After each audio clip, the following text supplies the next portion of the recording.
The first thing I noticed was the music. It was playing on the kitchen speaker when I came downstairs at 6:12 a.m. Not unusual, except it was the same song, on loop. A track called Dark Water by some ambient artist I'd never heard of. Slow, echoey, almost oceanic, like someone was trying to hypnotize the room. The second thing I noticed was the door. Locked. From the outside. Let me be clear, this isn't a door that can lock from the outside. It's a basic internal deadbolt. You twist it, it clicks, that's it. Except today, it wasn't clicking. It was stuck. I jiggled it for a full minute, half awake, thinking maybe it was jammed, or the wood had swollen from the humidity. But then I saw it. A tiny, silver wedge, like the kind used to prop doors open. Only this one was pushed in at an angle into the frame. From the outside. That's when my stomach dropped. And then I saw the note. It was tucked under the coffee maker. One of our guest napkins, the ones with little ducks on them, folded in half with my name on the outside. Not Babe or Jay. Just Jesse in block letters. Like a name tag at a SAD convention. Inside, written in Cora's impossibly neat handwriting. Don't open the back door. Don't call anyone. You'll understand by tonight. Please trust me. This is for both of us. She even added a heart at the end. Just one. A tiny one. Like that would make it better. I should have panicked. Or screamed. Or called the cops. But I didn't. I stood there, barefoot, in my boxers, while the same track, that stupid ambient sea sound garbage, kept playing on loop behind me like a spell. Because deep down, I already knew this was the beginning of something I couldn't stop. It was Friday. She'd warned me about this day 4 nights ago, right after we watched a movie. A slow, boring indie film about a woman who fakes her own death to teach her husband a lesson. I remember because she turned to me as the credits rolled and said, "This Friday, I'm going to do something unreal." She didn't smile. She didn't explain. She just said it like she was scheduling a dentist appointment. And now here I was, trapped in my own house, listening to sonic whale sounds, with no clue where she was, or why she left the car keys in the freezer. Yeah, she did that, too. By the time I finished reading the note, the coffee pot had already started bubbling. But here's the thing, I didn't program it. I never program it. I've had that machine for 5 years and never once used the timer feature. I'm the kind of guy who makes coffee like he's surviving the apocalypse. Boil the water, scoop the grinds by eye, slam the lid, and hope for the best. But today, the machine was precise. Prepped. Loaded. Brewing itself like it knew I'd need it. It didn't help that the windows were already covered. Not with curtains, with aluminum foil. Taped. Seamless. Every single downstairs window was blacked out like we were trying to block a nuclear flash. I didn't hear her do it. I didn't see her do it. But I walked through the living room and felt the heat of the August sun against the foil, saw the dull silver glow bleeding through the edges like we were in some kind of weird panic shelter. It was 6:20 a.m. My phone was gone. I keep it next to my inhaler, right on the nightstand, but both were missing. I tore apart the couch cushions, checked the fridge, the laundry room, even inside the microwave. Nothing. I still wasn't thinking straight, but I wasn't panicking either. Not exactly.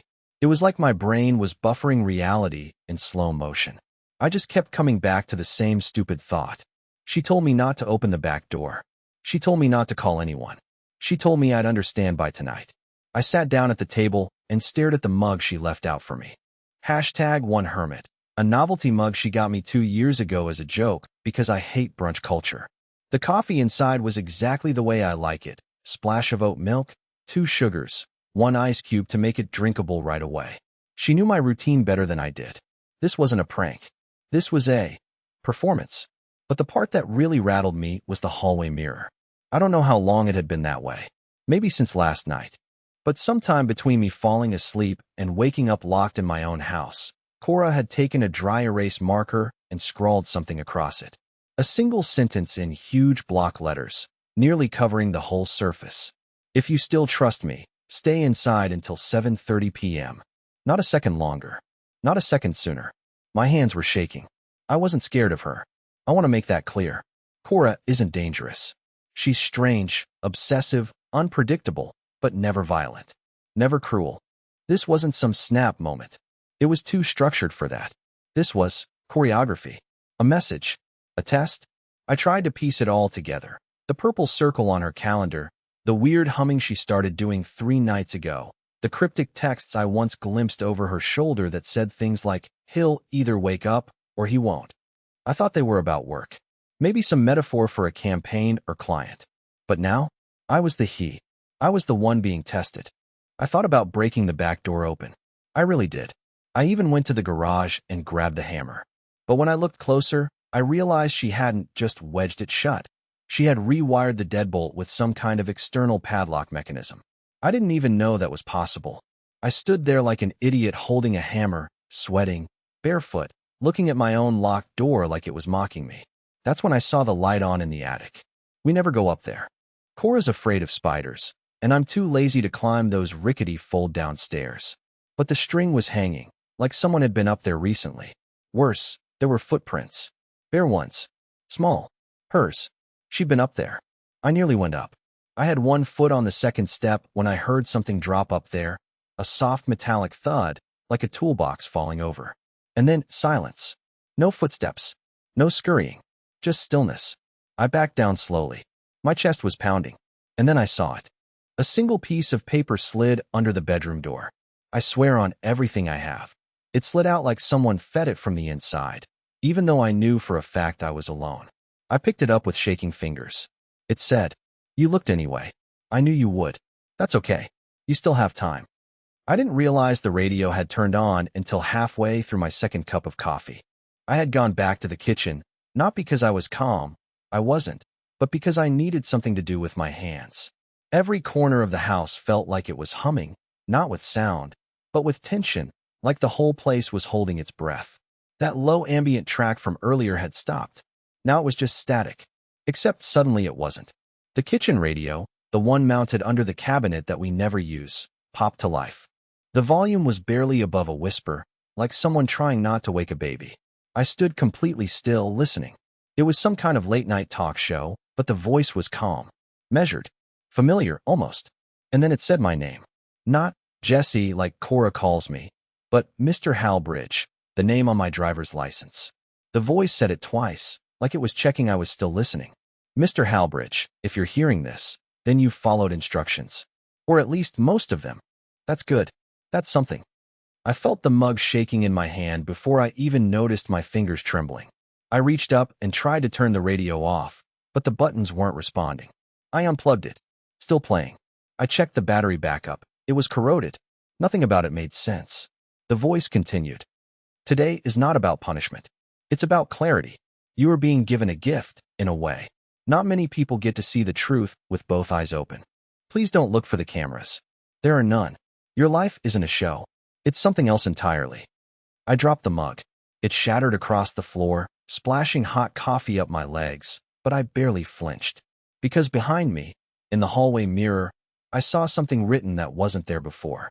This time in red marker, not dry erase. I hadn't heard a sound. Not a creak. Not a whisper. But the message was there, fresh, tilted just slightly to the left like her handwriting always was when she rushed. "You're not crazy. You're just early." I backed away slowly. Every instinct screamed at me to run, to break the windows, to claw through the walls if I had to. But something in me, maybe the part that still remembered the way she smiled when she sang off-key in the shower, told me to stay, to wait, to see what she wanted me to see. I went upstairs. The door to our bedroom was closed, but there was something resting against it. A Polaroid photo. On the back, in Sharpie, just 2 words, 9 months. The photo was grainy, but I recognized the setting. It was the inside of our guest room, except not how it looked now. In the photo, it was converted into a nursery. White crib, mobile of stars, soft gray wallpaper. I recognized the stuffed animal in the corner, a giraffe we bought on impulse 3 years ago and buried in a donation bin when the test came back negative. But we'd never actually finished that room. Not once. I opened the door to the guest room, and it was exactly like the photo. Everything matched. The crib, the stars, the wallpaper, even the damn giraffe. I fell to my knees, completely overwhelmed. I didn't know what this meant. I didn't know if it was a joke, or a setup, or a breakdown. I thought maybe I'd fainted downstairs and this was a dream, but everything was too sharp, too cold, too quiet. And then I heard it. A sound from inside the crib. I didn't move at first, not even to blink. I just stared at the crib like it had teeth. The sound was faint, a soft, rhythmic puffing, like the tiniest inhale and exhale, coming from something no bigger than a loaf of bread. It wasn't my imagination. It wasn't the pipes. It was too organic, too intentional. I felt a sharp buzz of adrenaline start crawling up my spine, the kind that normally hits you in car crashes or in the moment you realize you've locked yourself out. Except this was worse. Because I knew, in some part of myself I didn't want to access, that this sound had no business being real. The floor creaked under me as I took a single step forward. I couldn't help it. I had to see. I had to know. Every logical part of my brain screamed this was a setup, a twisted prank, or worse, some kind of psychotic break triggered by stress. But the emotional part, the stubborn, raw part of me that still remembered every date we circled on the fertility calendar, that part needed this to be something real. I reached the crib. Slowly, my hands hovered over the railing, my breath catching in my throat. And then I looked down. It was empty. No baby. No doll. No monitor. Just a thick layer of gray dust and a single small indentation in the mattress, like something had once rested there but hadn't for a very long time. The sound had stopped the moment I looked. It didn't fade. It didn't trail off. It cut, sharp and final. My ears rang in the silence like I'd just left a concert. I backed away from the crib and noticed something new, faint lines in the dust across the floor. Almost like small dragging trails, but too narrow for human feet. Something had moved across this room recently, multiple times, but there were no footprints, no handprints, just long, thin impressions in perfect arcs. At that moment, I started to wonder if Cora was watching me. Not metaphorically. I mean actually, physically watching. It sounds paranoid, I know, but the air felt observed. I checked the corners, the air vent, even behind the mobile. Nothing. But the feeling wouldn't go away. I wanted to call her name, but I didn't know which version of her I was calling. The woman who made playlists for road trips and talked to pigeons? Or the woman who locked me in my own house and turned the guest room into a nursery we never finished? I sat on the edge of the bed and buried my face in my hands, trying to collect myself. That's when I noticed something cold pressing into my thigh. I reached into my pocket and pulled out a small object I didn't remember putting there. A flash drive. Unlabeled. Silver. Cold like it had been sitting in a freezer. I had no idea how it got into my pants pocket. I was still in the same pajama shorts from the night before. But there it was. I went to my work laptop, the one I rarely use outside of cleaning invoices, and plugged it in. The screen blinked once, then twice, and then a single folder popped up. It was named, Before You Forget. Inside, there were 5 video files. No thumbnails. Just dates. All of them from last month. All of them named with timestamps I didn't recognize. I hesitated. My hand hovered over the first file for a long time. I clicked play. The footage was grainy, black and white. It looked like security cam footage from a hallway. My hallway. At night. In the frame, Cora stood barefoot, facing the mirror outside our bedroom. She wasn't moving, just staring at her reflection for an unsettlingly long time. The time code ran on for nearly 8 minutes before she did anything. And when she did, it was worse than I could have imagined. She turned and looked directly at the camera. Except we don't have a camera there. Not in real life. Not in that hallway. And yet in this video, she stared straight into the lens, smiled faintly, and whispered something I couldn't hear, but I could feel the word. Tonight. Then the video cut out. I slammed the laptop shut. My pulse was hammering so loud in my ears I could barely breathe. Something about that moment, the way she looked, the eerie calm, the fact this footage shouldn't even exist, it shattered any last bit of logic I was holding on to. I didn't know what this was anymore. I didn't know if she was trying to show me something, warn me, or punish me.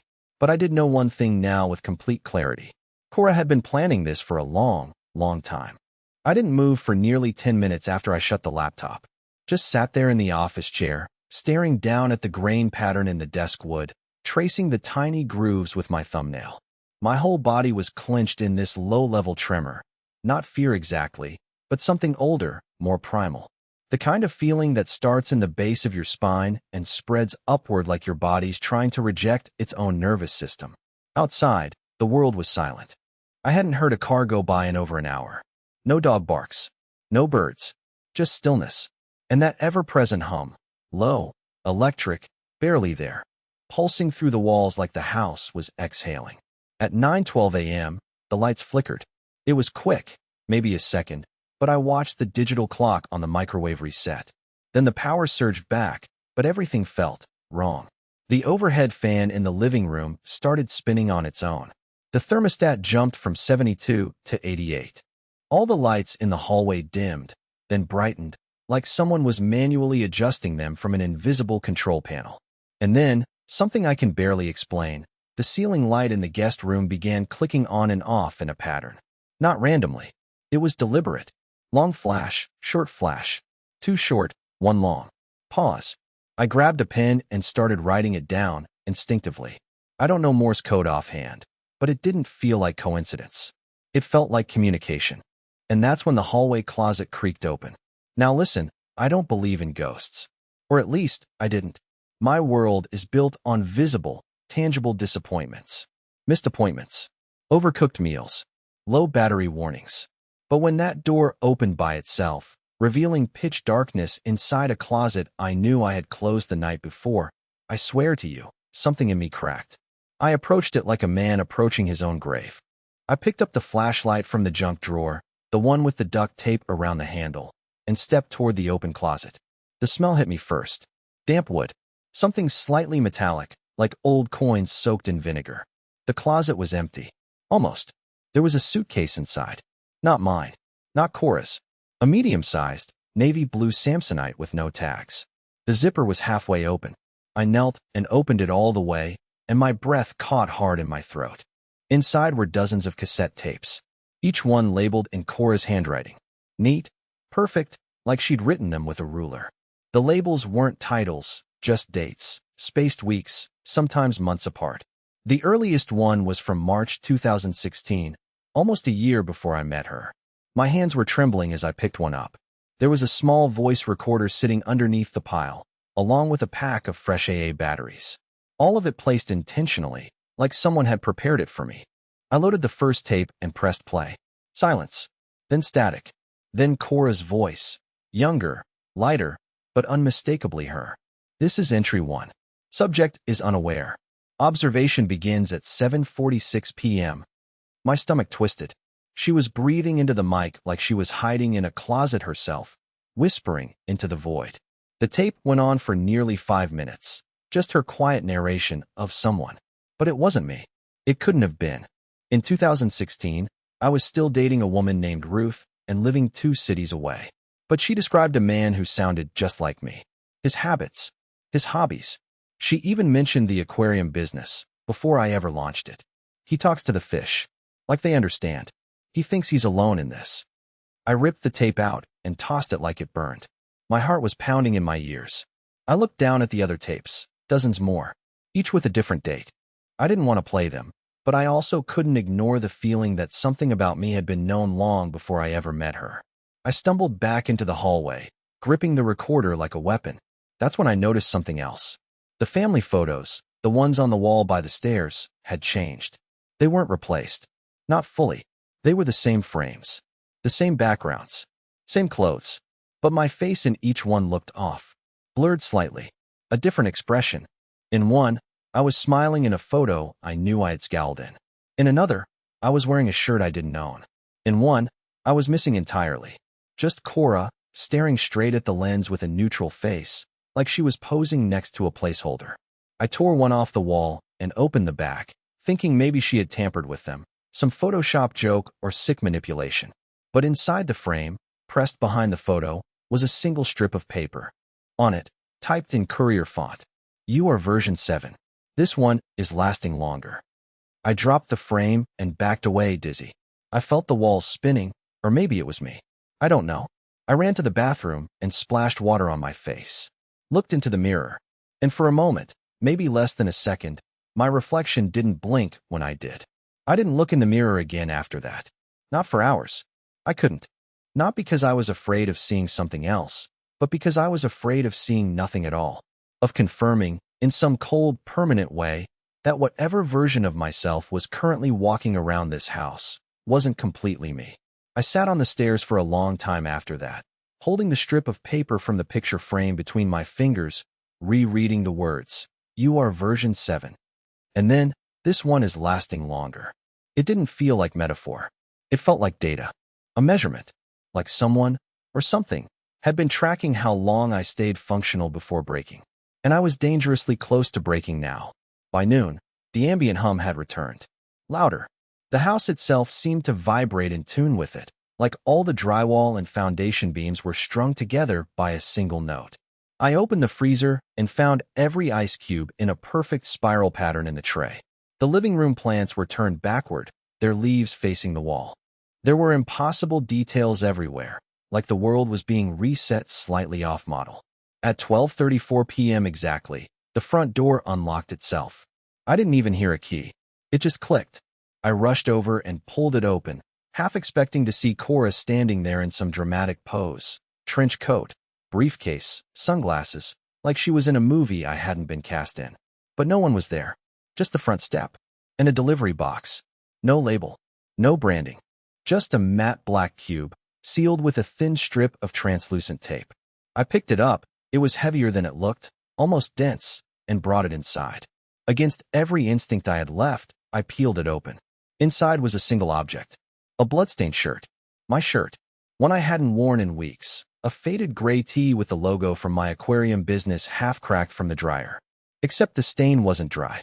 It was fresh. Still warm. I held it up by the shoulders, trying not to shake, and something fell out of the sleeve. A USB stick. Another one. This one wasn't silver. It was red, and etched along the side, not with a label, but with a set of coordinates. I typed them into my phone. The same phone I was sure had been missing earlier, but had mysteriously reappeared on the kitchen counter, screen cleaned, battery fully charged, and the map centered in on a location less than 10 miles away. A field. One we'd driven past dozens of times. Just flat land and a small wooden shack in the distance. It hit me then, the memory. A picnic. Last spring. Cora had brought me out to that same field on an unusually cool afternoon. We sat on a thick quilt and ate strawberries out of a metal bowl. She told me she had a headache that day and barely touched her food, but she kept smiling at me like I was some kind of strange miracle.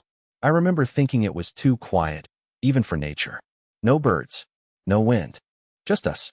I didn't know why, but I knew I had to go there. I grabbed my keys and found that the car was missing. Gone. Just not in the driveway. Like it had never existed. In its place, parked just slightly crooked on the gravel, was an unfamiliar van. Matte gray. No license plate. The driver's side door was unlocked.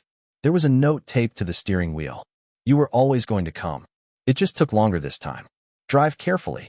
There's still time to fix this one. No signature. No clue who wrote it. Just that. I didn't know what this one meant. Was I this one? Was Cora talking about herself? A past version of me? Or was this still part of something larger I hadn't pieced together yet? My mind was pulling threads faster than I could knot them together. None of it made sense. And yet, everything inside me knew I was still following her design. She was always 3 steps ahead, like a maze I had agreed to walk blindfolded. I got in the van. The engine turned over smoothly. Too smoothly. The seat was already adjusted to my height. My favorite podcast app was open on the dashboard screen, already playing the last episode I'd listened to 2 weeks ago. I drove. The road to the field was empty. I saw no other cars. No birds in the sky. The clouds didn't move. I passed a gas station we always stopped at, but the windows were blacked out and the pumps were missing, like they had been deleted. Just gone. By the time I reached the field, I was sweating through my shirt. The sky looked artificially blue. Too flat. Too perfect. Like a backdrop in a forgotten theater set. I parked near the shack and got out. There was another note on the door. She's not gone. She's just waiting for you to remember. The door creaked open on its own. And inside, there was a room, set up exactly like our bedroom. Every detail, down to the indentation on my side of the bed. The moment I stepped into the shack, my mind began to stutter. I don't know how else to describe it. It was like my thoughts were moving through molasses, but my senses were sharpened to a razor's edge. The air in that place didn't feel like air. It felt manufactured, as if the molecules themselves were being regulated for texture and temperature. Too clean, too quiet. My ears ached from the silence. And there it was, the bedroom, perfectly replicated down to the smallest, most personal details. The faded scratch on the left nightstand where I once spilled hot tea. The chip on the bed frame from when we moved in, and I insisted we didn't need help. Even the socks I'd kicked under the bed, the exact same pair I remembered losing weeks ago, mismatched and inside out. It wasn't just copied. It was cloned, and it had been lived in. But there was one difference. The eyes. On the wall above the bed, where in our actual bedroom we'd hung a watercolor painting of a Japanese forest trail, there was instead a grid of photographs. All black and white. All of the same person, me. Dozens of shots. Some from familiar angles, like me brushing my teeth, working on the fish tank, lying on the couch with a bowl of cereal. But others were from perspectives I couldn't explain. Me sleeping. Me getting dressed. Me crying in the shower. Images I never remembered happening. One photo showed me sitting on the garage floor holding a screwdriver and staring at it blankly, as if I didn't know what it was. I don't remember that moment. At all. In the center of the photo grid, someone had pinned a red thread through one particular picture. Me. Sitting at the kitchen table, staring blankly, mouth slightly open. And beneath it, in small handwriting, moment of divergence. I stumbled back, knocking over a lamp. The bulb flickered but didn't go out. I felt sick, like vertigo, but deeper, like my mind was suddenly floating just behind my body, detached. I had the overwhelming sense I was inside someone else's memory of my life, not my own. Like I was trespassing in a place I didn't build. There was a television in the corner of the room. Old, boxy, no remote. The kind with a dial. I swear I didn't touch it. Not even once. But the screen flickered on. It showed a room. This room. The very room I was standing in. Live. A perfect feed. I waved my hand. On the screen, the version of me did not move. He was frozen. Standing still. Eyes blank. Head tilted ever so slightly to the side, like a puppet between commands. And then he blinked. Not in sync with me, on his own. Slow. Purposeful. He smiled. The screen cut to black. I backed away and nearly fell over the edge of the rug, which I suddenly realized had something stitched into the underside. I flipped it back with trembling fingers. A large cloth diagram. Like blueprints. At the center, a figure. Roughly humanoid. But the lines weren't labeled like organs. They were labeled like software. Primary loop, fallback routine, dissonance checkpoint. It looked like a systems map. But instead of a machine, it was me. There was a faint whirring sound behind the closet door. I hadn't noticed it until that moment. Maybe because it had been running the whole time, low enough to blend into the silence. I walked toward the door slowly, afraid to open it, afraid not to. I don't know what I expected. A control panel? A server rack? Another version of myself? But it wasn't any of those. Inside the closet was a chair. An ordinary chair. Wooden. Worn down. Facing a wall with hundreds of tally marks scratched into the paint. Deep grooves. Angry marks. Some so frantically layered they looked like claw damage. Above them was a sentence, carved in jagged lines. She doesn't reset anymore. And next to it, in a smaller, calmer script. This is your last version, Jesse. Make it count. My throat closed up. I stumbled back and braced myself against the bed frame, but the mattress was gone. In its place, a square hatch. Metallic. With a keyhole. On the floor beside it, a small wooden box. Inside the box, nestled in red velvet, was a single key. And next to the key, a letter. It was handwritten. The opening line read, "If you're reading this, then I failed again. And you're not the first Jesse to read it. But you could be the last.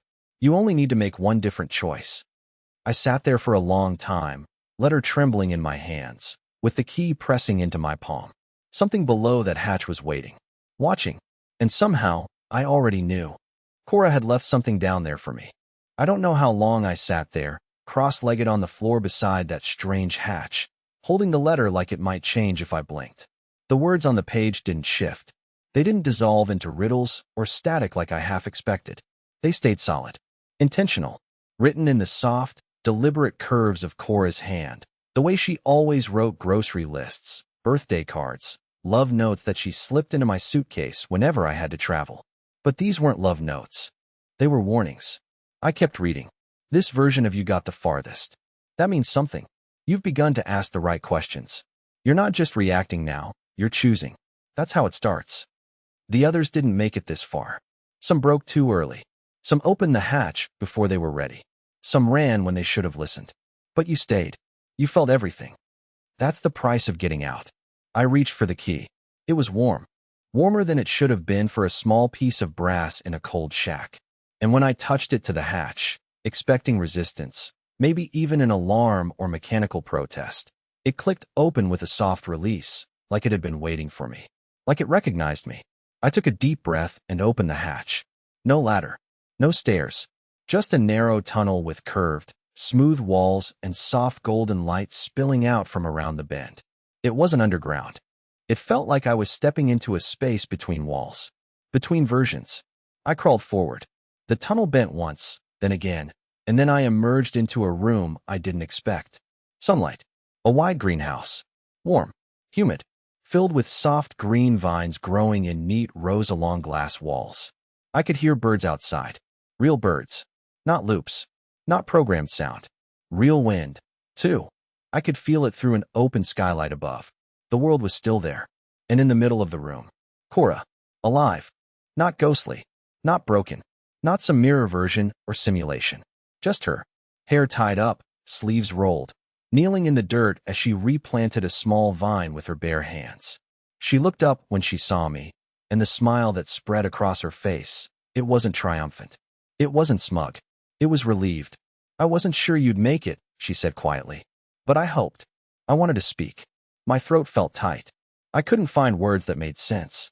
So I sat down next to her, letting the silence breathe between us. For once, it didn't feel heavy. She reached out and placed something in my hand. A small white object, smooth and round. I looked closer. A pearl. Do you remember now? She asked. And I did. Not all of it at once. Not like a flood. More like sunlight slowly pouring in through blinds. Memory by memory. The other versions. The choices I made. The patterns I never broke. The times I refused to listen. The way I always clung to control. I saw them now. Not as failures, but as attempts. Chapters in a story that had always wanted to end differently. You finally stopped trying to escape, she said gently, and started arriving. We stayed there until the light faded. No alarms. No static. No loops. Later, as we walked out through a side door I'd never noticed before, into the real world, the actual one, with trees that moved and sky that changed, I turned to her and asked, "Is this it? Is it over?" She looked at me, not like I was a puzzle, or a subject, or an experiment. Just a man. A man who'd finally made a different choice. "No," she said. "It's just finally real." And for the first time in longer than I can remember, I believed her.